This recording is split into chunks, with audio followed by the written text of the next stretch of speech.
അപ്പൊ നമ്മൾ എവിടെയാ പറഞ്ഞു നിർത്തിയത്? അതിന് നമ്മൾ തുടങ്ങിയില്ലല്ലോ. എന്നാ തുടങ്ങി കളയാം. രണ്ടച്ഛന്റെ അതായത് ശ്രീനിവാസൻ ചേട്ടന്റെ ഒരു ഡാൻസ് പെർഫോമൻസ് ആണ്. എടുത്താ പൊന്താത്തൊരു കല്ലുമായിട്ടാണ് വിനോദ് മാലി വരാൻ പോണത്. നിന്റെ കാര്യത്തിൽ ഒരു തീരുമാനം ഉണ്ട്. സ്കിറ്റ് കഴിയുമ്പോൾ എയറിൽ പോകാൻ വേണ്ടി ഞാൻ ഫ്ലൈറ്റ് റെഡിയാക്കിയിട്ടുണ്ട്.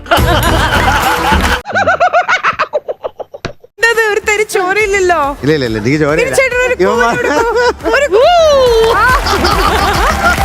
എവിടെ ചെന്നാലും ഇത് തന്നെയുള്ള അവസ്ഥ. നിന്റെ കയ്യിലിരിപ്പ് അതായിരുന്നല്ലോ.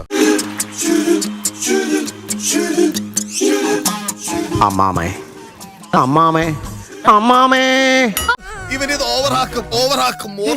ഞാനങ്ങ് വരണ സമയത്ത് കുട്ടി എവിടെ മേക്കപ്പ് ഇല്ലാതെ നിൽക്കണ കണ്ടായിരുന്നു. അതെന്റെ മനസ്സിലേക്ക് പെട്ടെന്ന് തേട്ട് കയറി വന്നു. അതുകൊണ്ടാണ് ഞാൻ അമ്മാമേ എന്ന് വിളിച്ചത്. ചിരിക്കണം. എന്താ ഒരു വലിയ തമാശ പറഞ്ഞതല്ലേ?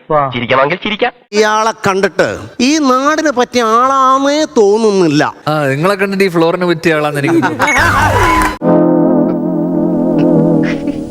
വേണ്ടായിരുന്നു. നിന്റെ അച്ഛനാടാ പറയണ കേറി വാളാ. എന്റെ അച്ഛൻ ഇങ്ങനെയല്ല. പിന്നെ നാണക്കെടുത്തി. ഇങ്ങനെ അല്ലാഹേ നടക്കേണ്ടത്. ഞാൻ കാണിച്ചതിനാ താളം വേണം. ഒരു നായകൻ ഒരു വേദിയിലേക്ക് കടന്നു വരുമ്പോ എങ്ങനെ നടക്കേണ്ടതെന്ന്.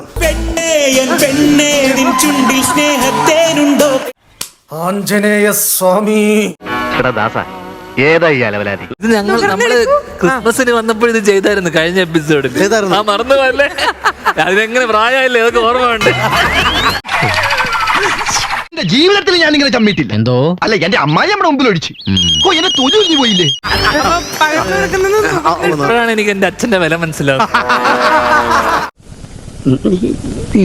കിട്ടിയ മുതലും പലിശ ചേർത്ത് കിട്ടി. ആരും കണ്ടില്ല. വാ, എല്ലാവർക്കും സന്തോഷമായല്ലോ. എനിക്ക് സന്തോഷമായി. എല്ലാവർക്കും പിരിഞ്ഞു പോവാം.